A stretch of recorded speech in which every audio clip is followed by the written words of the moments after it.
Hi, I'm Tim. Welcome to Watchbox, and thanks for logging on. If you love this watch, email me, tmosso@thewatchbox.com. It's in the description below. Your purchase and pricing email question line for buying this or any watch you see on any Watchbox platform. Please reach out to me directly. Email tmosso@thewatchbox.com. Today, we are discussing a watch from D.Candaux, launched in 2019 and made in only 8 pieces, as you see here. This is the D.Candaux DC6 Solstice. It is 43 millimeters in grade 5 titanium. That's the diameter. It's 12.9 millimeters thick. It's 53 millimeters from lug tip to lug tip, and it has a 21 millimeter spacing between the lugs. Throw the watch on my wrist. My wrist is 16 centimeters in circumference. You can see it's large, but it's relatively thin, and because of the taper of the lugs, it actually fits decently. I think you could wear this watch on a wrist as small as 15 centimeters in circumference, maybe even 14, because of how light it is. Titanium case, titanium movement, sapphires front and back, and unique strap, giving it a light sporting feel and aesthetic. Now, the timepiece does include a strap that appears to be rubberized textile over a calfskin center with a rubberized underlay. So the strap itself appears to be a hybrid of several different materials, but its most notable quality is the use of a Velcro security latch. So the Velcro closure allows you to avoid all of the in-between fittings you've ever had because you were between sized holes or because you were between the size of 2 different links in a bracelet. Well, with Velcro, you get precise adjustment.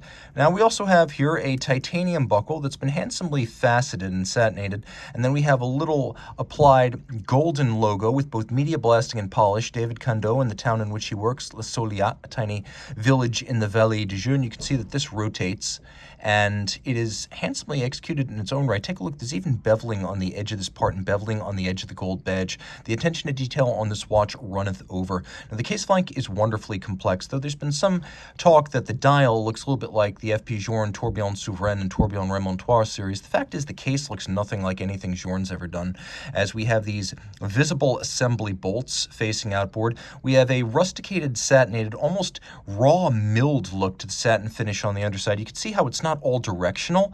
It's almost like it's been run over a brush, buffing in several differential directions all at once, and it's got the look of raw machined titanium like you would see on a mountain bike. It's a very cool techno-industrial look, and we've got a lot of detail on this case. As we have that satination, we have beveling, we have different facets, and you can see so many of them just on the lower part of the case. But again, on the bezel and the case just below the bezel, we have a polished section, and then we have a media blasted surround that flanks a dial that includes rose lathe guilloche you can actually touch. It's a ricochet-like pattern, point de réseau, which he calls a tree-inspired guilloche, and by he, I mean the man whose name is on the dial, D.Candaux. He is a third-generation watchmaker who works in the Vallée du Jeu. In the past, he's made minute repeaters, Grand Sonnerie, Tourbillon watches, and now he's making one of his own, and he has been since 2017.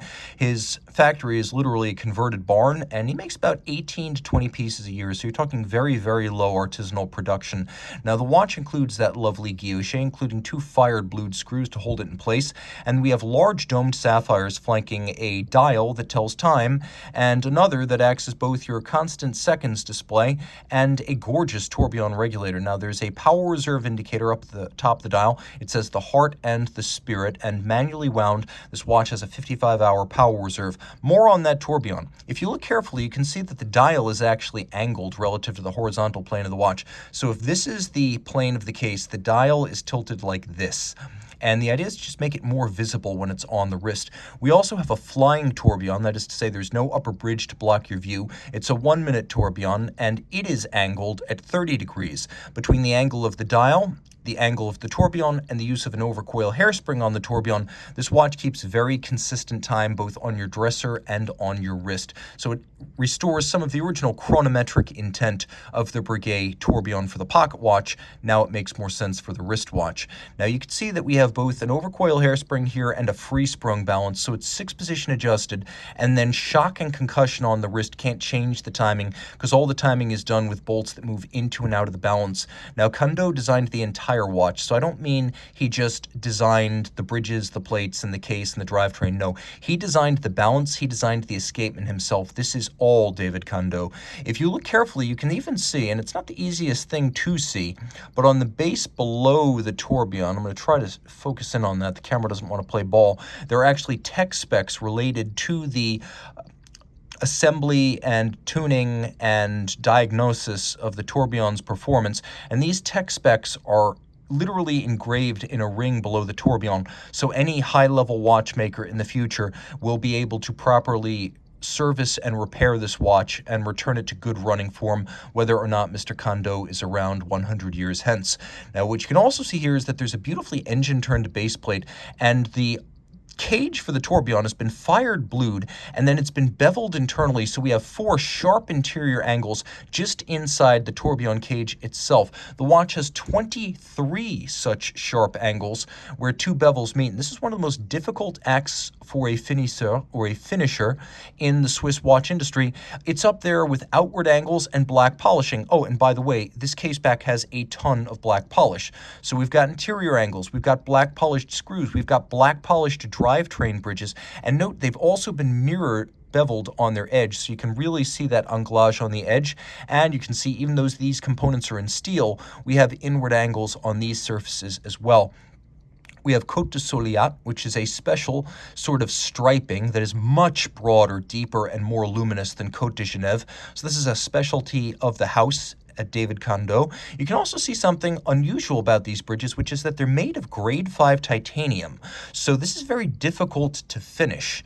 So we have a dial made of titanium, we have a case made of titanium, and we have a movement made of titanium with sapphire on both sides, so the watch is feather light. Now you can also see that D.Candaux uses pull tab spring bars, so you can remove the strap from the case without tools.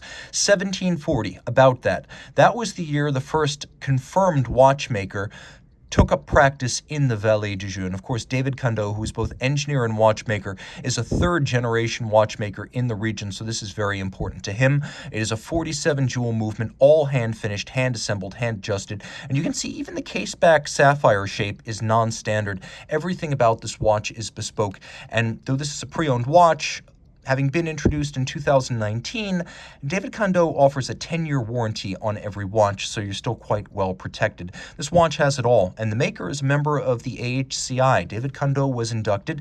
AHCI is the cool kids club of high-end independent watchmakers, including guys with names you'd recognize, like Journe, Carey, and Philippe. Yep, Candaux is one of them, and this watch is from his shop. Reach out to Team Mosso at thewatchbox.com for purchase and pricing details. But before I bid you farewell, let me show you the coolest part of this watch. This is a 31-piece component protected by its own patent. It is the magic crown. It is retractable. In certain positions, it can be used for setting, and then in certain positions, it can be used for winding. Retract it partially, or retract it in its entirety. It has several different focal planes and several different levels at which it can be set depending on function. The idea is to protect it from impact, abrasion, and shearing, and frankly, it's as brilliant as the rest of the watch. Reach out to Team Mosso at thewatchbox.com for purchase and pricing details.